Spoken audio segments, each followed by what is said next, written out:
Usap-usapan ngayon sa mundo ng showbiz ang naging pahayag ng veteranang talent manager na si Shirley Kwan tungkol sa kontrobersyang kinasangkutan ng aktres na si Bea Alonzo at ng kanyang dating manager-client relationship. Matapos ang 6 na taon ng kanilang working relationship, kinumpirma ni Shirley na siya mismo ang voluntaryong nagdesisyong umalis bilang talent manager ni Bea. At ayon sa kanya, dumating siya sa puntong kailangan na niyang magsalita dahil pakiramdam niya ay siya ang napupunta sa papel na villain, fall guy, at scapegoat sa isang kontrobersyang sinabi niyang wala naman siyang kinalaman. At ang sentro ng lahat? Ang nakanselang wedding sana ni Bea Alonzo at billionaire scion na si Vincent Ko sa Spain. Matagal nang inaabangan ng publiko ang naturang kasal. Ngunit ilang araw bago ang nakatakdang wedding date, biglang lumabas ang balitang hindi na ito matutuloy. Sa halip na isang celebration, naging malaking usapin ito online at sa entertainment industry. At habang maraming nagtatanong kung ano ang tunay na dahilan ng pagkakansela, sinabi ni Shirley na hindi niya maintindihan kung bakit siya ang nadidiin. Mas naging mabigat pa para sa kanya ang sitwasyon dahil, ayon sa kanyang kwento, nasa Los Angeles siya noon at gumagawa na ng sariling preparations para sa wedding. Bilang ninang, nagpagawa pa raw siya ng gown at gumastos para makapunta sa Europe. Kaya ang tanong niya mismo, kung ayaw niyang matuloy ang kasal, bakit siya gagastos at mag-effort ng ganoon kalaki? At dito nagsimula ang mas detalyadong kwento ni Shirley. Sa isang tell-all interview na dinaluhan ng piling entertainment editors at reporters kabilang ang PF Tulldog PH, ibinahagi ng veteranang talent manager ang kanyang side tungkol sa mga nangyari bago tuluyang hindi natuloy ang inaabangang wedding. Bago pa man magsimula ang halos 1 oras na panayam, nagbigay muna si Shirley ng opening statement. Dito niya ipinaliwanag na may kaugnayan sa wedding issue ang dahilan kung bakit sa wakas ay pinili niyang magsalita. Ayon sa kanya, hindi niya alam kung bakit siya ang napagbintangang dahilan kung bakit hindi natuloy ang kasal ni Bea at Vincent. Kung babalikan ang timeline, Mayo 14, 2026 ang iniulat na wedding date sana ng couple sa Spain. Ibig sabihin, ilang araw na lamang bago ang mismong kasal, nang biglang sumambulat noong Mayo, 8 ang kontrobersya tungkol sa on and off wedding ng dalawa. Sa mga panahong iyon, wala namang direktang kumpirmasyon mula kina Bea at Vincent tungkol sa mga naging ulat na may kinalaman umano sa isang prenup agreement. Tahimik din si Shirley.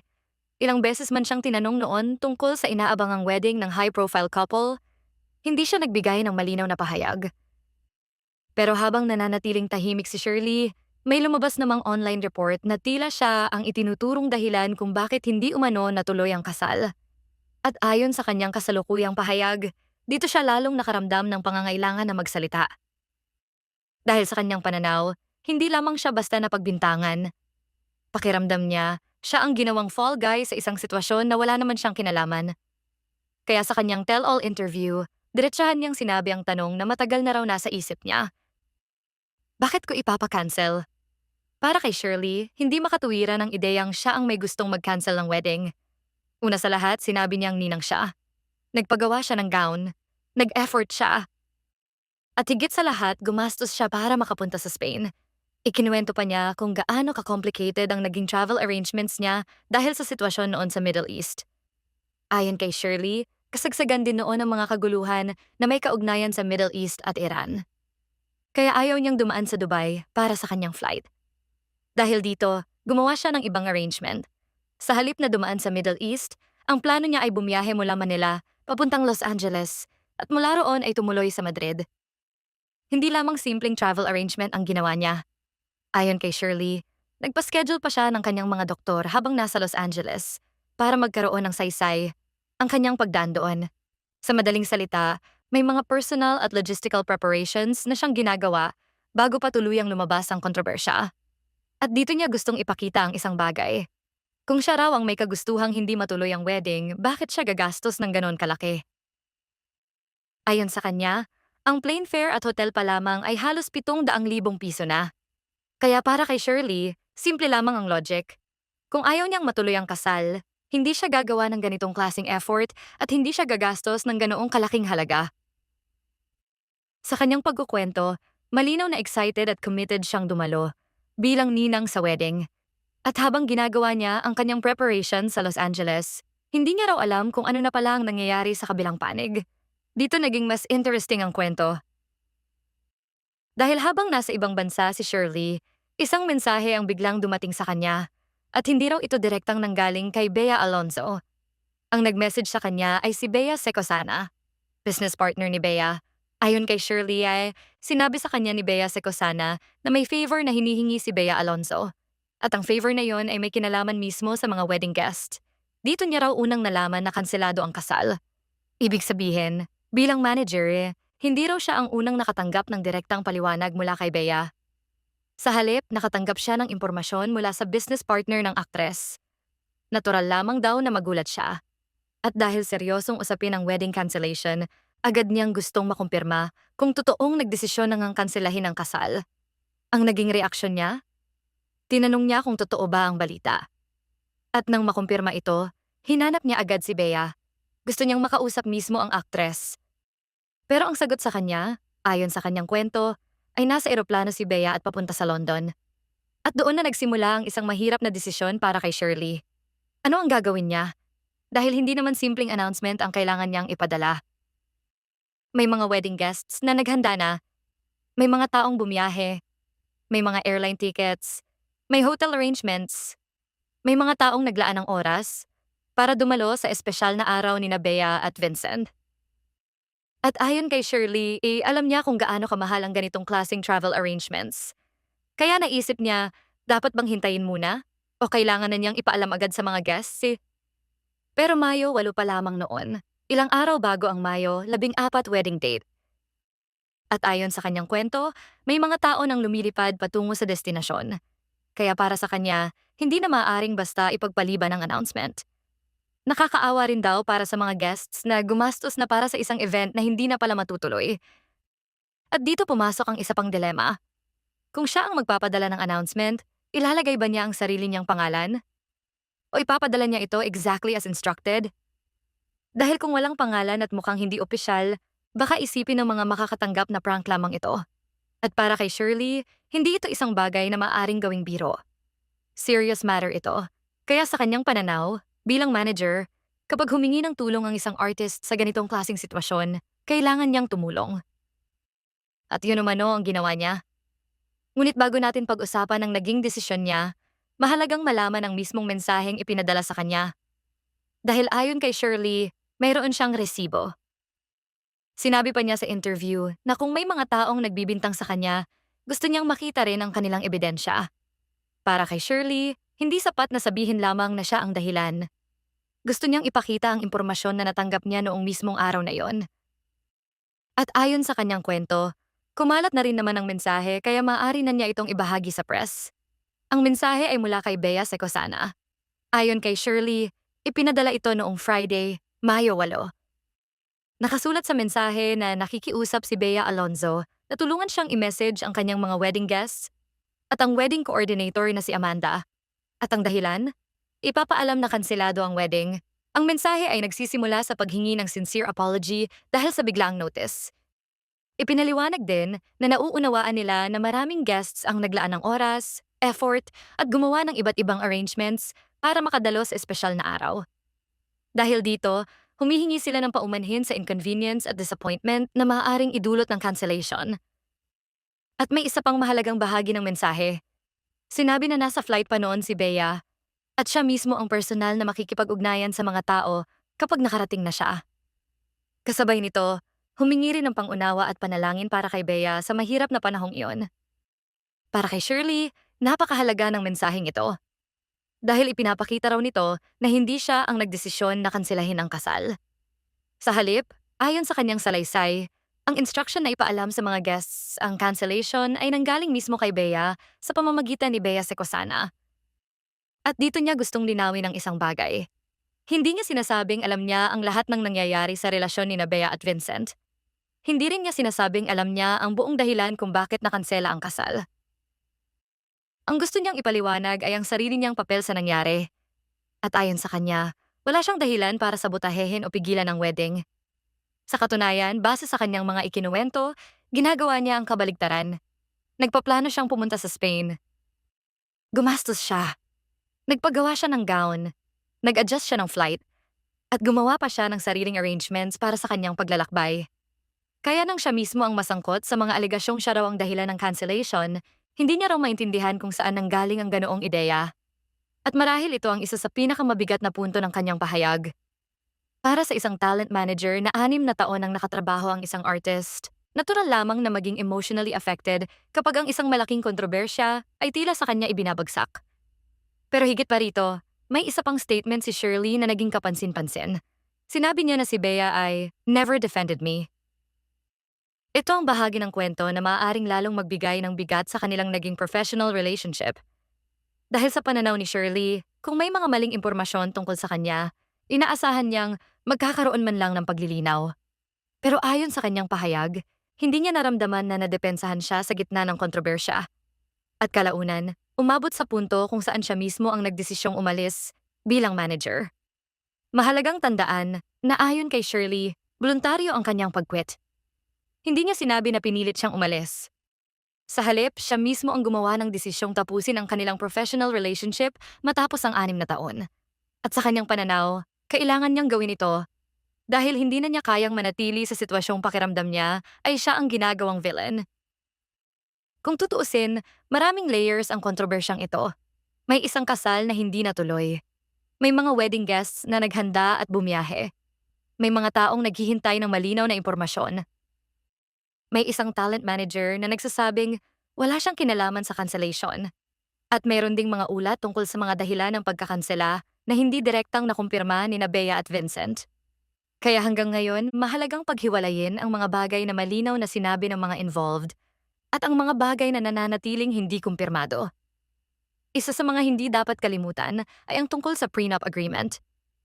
May mga ulat noon na inuugnay ito sa wedding issue, pero ayon sa source material, walang direktang kumpirmasyon mula kina Bea at Vincent tungkol dito. Kaya hindi dapat ituring na established fact ang mga ganitong ulat. Ang malinaw lamang sa pahayag ni Shirley ay ang kanyang sariling karanasan. Nasa Los Angeles siya. May sarili siyang travel plans. At nakatanggap siya ng mensahe na humihiling sa kanyang ipaalam sa wedding guests na hindi na matutuloy ang kasal. At dahil dito, napilitan siyang kumilos. Sa kanyang isip, hindi niya maaring baliwalain ang mga guests na gumastos at naglaan ng panahon. Kung tutuusin, maaari niyang piliing maghintay. Maaari niyang sabihing hindi muna siya gagalaw hanggat hindi niya direktang nakakausap si Bea. Pero ayon sa kanyang kwento, may practical consideration siyang kailangang isipin. People were already flying. At kung mas matagal ang delay sa announcement, mas malaki rin ang possibility na mas maraming guests ang maabala. Kaya ginawa niya ang tingin niyang kinakailangan sa kanyang trabaho bilang manager. At dito niya ipinunto ang role ng isang talent manager. Kapag may artist na humingi ng tulong, lalo na sa isang crisis, nandyan ang manager para tumulong. Hindi raw ito tungkol sa pagkuha ng credit. Hindi rin ito tungkol sa paggawa ng sariling desisyon. Para kay Shirley, bahagi lamang ito ng trabaho. Ngunit sa bandang huli, ang taong nagsasabing tumulong lamang siya ay siya ring napunta sa gitna ng sisi. At iyon ang bagay na tila hindi niya matanggap. Dahil kung totoo ang kanyang salaysay, isang malaking contradiction ang nangyari. Sa isang banda, sinasabi niyang gumastos siya at nag-effort para makadalo sa wedding. Sa kabilang banda, napagbintangan umano siyang may kagustuhang pigilan ang mismong wedding. Kaya paulit-ulit niyang ibinabalik ang kanyang tanong. Bakit niya ito gagawin? Kung siya ang may gusto ng cancellation, bakit siya magpapagawa ng gown? Bakit siya magbabayad ng napakalaking halaga para sa plane fare at hotel? Bakit siya bumiyahe ng mas maaga? At bakit siya gagawa ng complicated flight arrangements para lamang makarating sa Spain? Para kay Shirley, ang mga ginawa niyang preparations ay mismong ebidensya na gusto niyang matuloy ang kasal. At sa kanyang tell-all interview, tila gusto niyang ipaunawa sa publiko na may malaking pagkakaiba sa pagitan ng pagiging involved sa isang event at pagiging dahilan ng cancellation nito. Bilang manager, maaring siya ang taong inaasahang tutulong sa communication. Pero hindi ibig sabihin nito na siya ang nagdesisyon sa personal na buhay ng kanyang artist at ito ang punto na gusto niyang maging malinaw. Sa kabila ng lahat ng kontrobersya, wala pa ring kumpletong public explanation mula sa lahat ng involved tungkol sa buong dahilan kung bakit hindi natuloy ang wedding.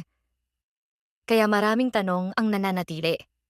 Ano nga ba talaga ang nangyari sa pagitan ni Bea at Vincent bago ang Mayo 8 announcement?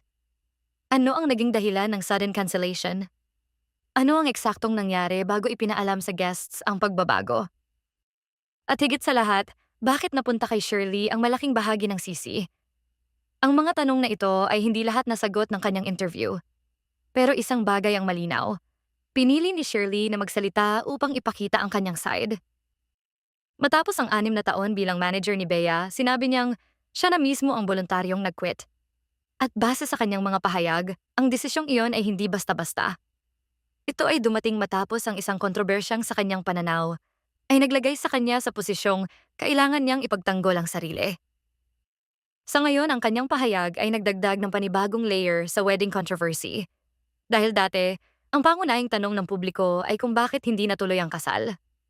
Ngayon, may panibagong tanong. Ano ang naging papel ng mga taong nasa paligid ng couple noong mga araw na yon?